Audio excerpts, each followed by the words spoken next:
হঠাৎ করে সয়াবিন তেলের সংকট দেখা যাচ্ছে রাজধানীর বাজারগুলোতে। সরেজমিনে বাজার ঘুরে জানা যায়, সরবরাহে ঘাটতি থাকায় খুচরা পর্যায়ের দোকানে খুব কম সংখ্যকই পাওয়া যাচ্ছে বোতলজাত সয়াবিন তেল।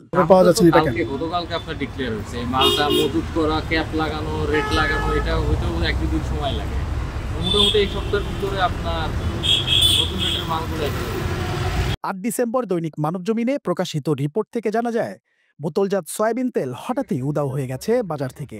গত দুদিনে সরবরাহ কিছুটা বাড়লেও এখনও তা চাহিদার তুলনায় অনেক কম। আবার কোনো কোনো ক্ষেত্রে নতুন বাড়তি দামে ও বিশেষ শর্ত সাপেক্ষে তেল সরবরাহ করছে কোম্পানিগুলো।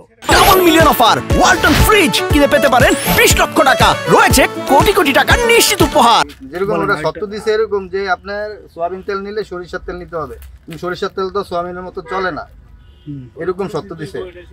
তারপরে সরিষা সোয়াবিন নিলে রাজবেন নিতে হবে, রাজবেন তো সরিষার মতো সোয়াবিনের মতো চলে না, এরকম সত্য দিত। হ্যাঁ, এটা দাম বাড়ানোর জন্য এই সংকটটা। এটা কোম্পানির মনে করেন সব কোম্পানিগুলো বন্ধ রাখছে, মাল দিচ্ছে কম। দেখা গেছে আমার সপ্তাহে মনে করেন 10 কার্টন তেল লাগে, সেখানে আমাকে দিচ্ছে সপ্তাহে 1 কার্টন মাল। ঠিক আছে, আরো বিভিন্ন মনে করেন দাম বাড়তেছে, মাল নাই, বিভিন্নটা অজুহাত দিচ্ছে আর কি আমাদেরকে, আমরা সেইভাবে মাইনে নিতে হচ্ছে। আসন্ন রমজান মাসকে সামনে রেখে সয়াবিন তেলের দাম বৃদ্ধির পায়তারা করছে ব্যবসায়ীরা বলে মনে করছেন অনেকেই। এই জন্যই তো সিন্ডিকেটটা রমজান সামনে আসতেছে, এই জন্য মার্কেট থেকে তেল সরাই নিচ্ছে ওরা দাম বাড়ার জন্য, বৃদ্ধির জন্য। এগুলো তো সব কিছুই দাম বাড়তি। মাঝখানে একটু নিয়ন্ত্রণ ছিল সরকার, মনে করেন ক্ষমতা থেকে সরকার পর থেকে সব কিছু নিয়ন্ত্রণ ছিল, এখন আবার নিয়ন্ত্রণের বাইরে, একেবারে বাইরে। কারণ যে ব্যবসায় যে সিন্ডিকেট, এই যে সিন্ডিকেট যে মানে বর্তমান সরকার যেটা করে গেছে, সেটা কিন্তু তার ভাঙতে হবে।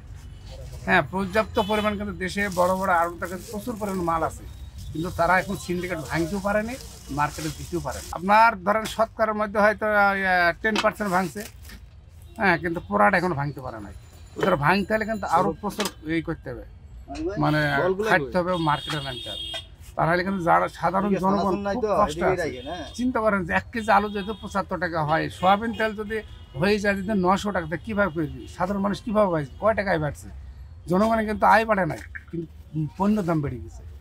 সরকার ভোজ্য তেল আমদানিতে মূল্য সংযোজন কর 10 থেকে কমিয়ে 5% নির্ধারণ করে। এতে বাজারে তেলের সরবরাহ স্বাভাবিক ও দাম কমার কথা থাকলেও সে চিত্র কোথাও নেই। এম পারভেজ, দৈনিক মানবজমিন।